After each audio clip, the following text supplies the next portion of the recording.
राजस्थान धड़कन न्यूज। देश में बढ़ रही लगातार महंगाई रुकने का नाम नहीं ले रही है। इसी के विरोध को लेकर राजस्थान कांग्रेस सरकार ने आज सिविल लाइन फाटक जयपुर पर महंगाई मुक्त भारत अभियान महासभा के साथ महंगाई घटाओ देश बचाओ के नारे के साथ शुरुआत की। इस महासभा में कांग्रेस के सभी बड़े नेता सचिन पायलट, प्रताप सिंह खाचरियावास, रफीक खान, बड़े मंत्री, एमएलए शामिल हुए। साथ ही करौली में हुई सांप्रदायिक हिंसा को लेकर राजस्थान राष्ट्रीय कांग्रेस सचिव गोविंद सिंह डोटासरा ने बीजेपी सरकार को दंगाई सरकार कहते हुए कहा कि करौली सांप्रदायिकता में जो भी बीजेपी कार्यकर्ताओं के नाम उसने हैं, अगर वह दोषी पाए जाते हैं तो उनको उचित कार्रवाई की जाएगी। साथ ही प्रधानमंत्री नरेंद्र मोदी पर सीधा निशाना साधते हुए कहा कि बीजेपी सरकार देश को बर्बाद कर रही है। हमारे माननीय प्रधानमंत्री जी देश में बढ़ रही है महंगाई, हो रही सांप्रदायिकता पर किसी भी बात को लेकर कुछ नहीं कहना चाहते। उन्हें देश की कोई चिंता नहीं है।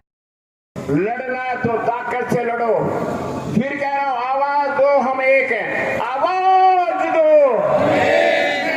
फिर आवाज नहीं आ रही। आवाज दो। अरे आवाज दो। अरे मोदी तेरी तानाशाही, अरे मोदी तेरी दादागिरी, अरे मोदी तेरी गुंडागर्दी। जय भारत, जय हिंद। इस देश को बरगलाकर, इस देश की आम आवाम को बरगलाकर ये केंद्र की सत्ता में बैठे हुए षड्यंत्रकारी केंद्र सरकार को अब हटाने का समय आ गया है। साथियों, सबसे ज्यादा आज तक के 70 साल के इतिहास में जो प्रतिशत महंगाई का बढ़ने का रहा है वो सबसे ज्यादा आज रहा है। लेकिन मोदी सरकार इन लोग निकम्मे हो चुके हैं, निकृष्ट हो चुके हैं।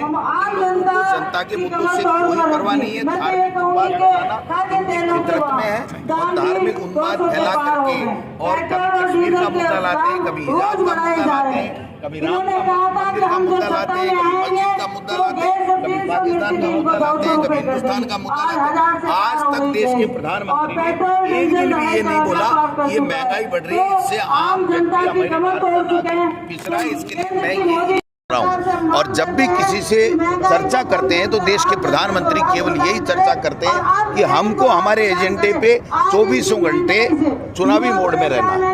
सर, करौली मामले में भी आपको रिपोर्ट आपके पास आ गई है। आपकी टीम जो गई थी रिपोर्ट दे दी है। सौम्या गुर्जर के पति का भी नाम इसमें सामने आ रहा है।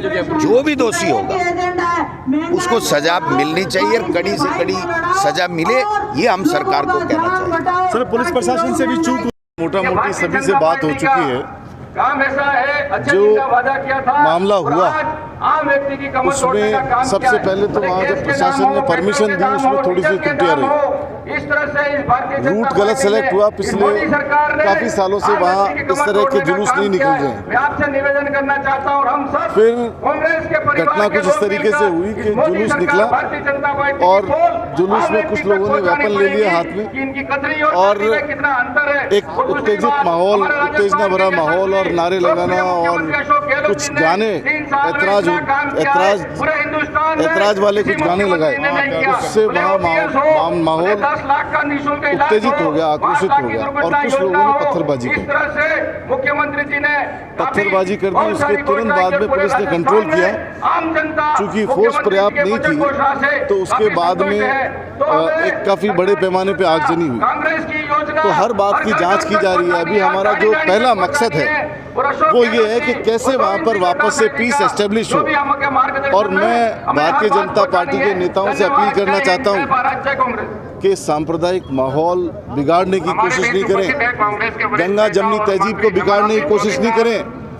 ये टैग नहीं लगाएं कि ये पक्ष और वो पक्ष, सभी पक्ष हमारे हैं, सबको साथ लेके चलना है, न्याय की बात करनी है। किसी आदमी ने गलत काम किया है, वो चाहे किसी भी समुदाय का हो, उसको सजा मिलनी चाहिए। किसने उत्तेजना की, किसने पत्थरबाजी की, किसने आगजनी की, वो सांप्रदायिक सौहार्द पे वो लोग धब्बा हैं, उनके खिलाफ कार्रवाई होगी। प्रशासन की भी जवाबदेही तय होगी।